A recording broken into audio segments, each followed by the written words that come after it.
It was a dirty war, waged by a military dictatorship against suspected left-wing opponents. Up to 30,000 people were killed or disappeared after they'd been hunted down by the notorious intelligence agency known as CIDE.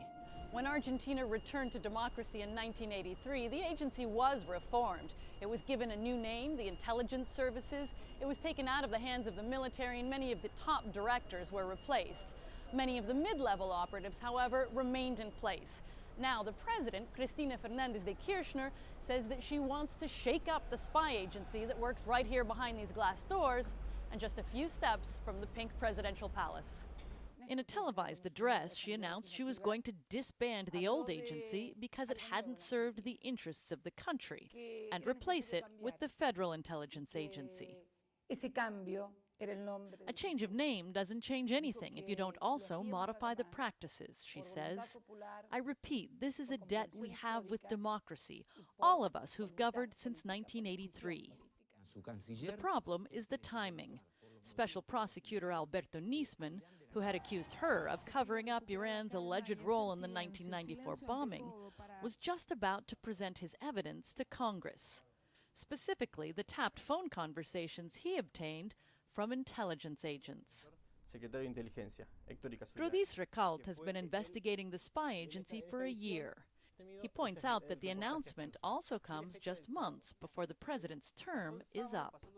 The president, who will be out of office in 10 months, will appoint the intelligence chief who's going to be in place for the next 4 years, he says. It's going to be a big debate.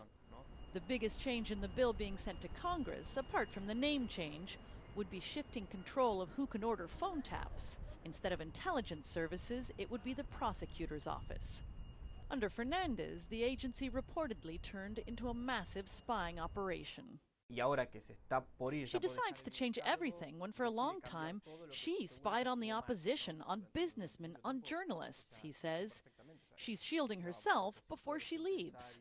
In fact, on her Facebook page, the president blamed the elusive former head of counterintelligence, Antonio Stiuso, aka Jaime, of turning Nisman against her and accused rogue spies of involvement in his death.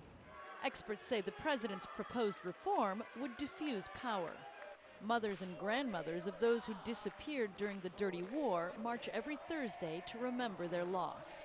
For many of them, the disbanding of a spy agency that's still associated with the dictatorship could bring relief.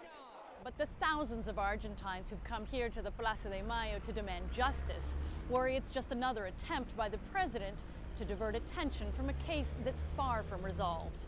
Shasta, Darlington, CNN, Buenos Aires.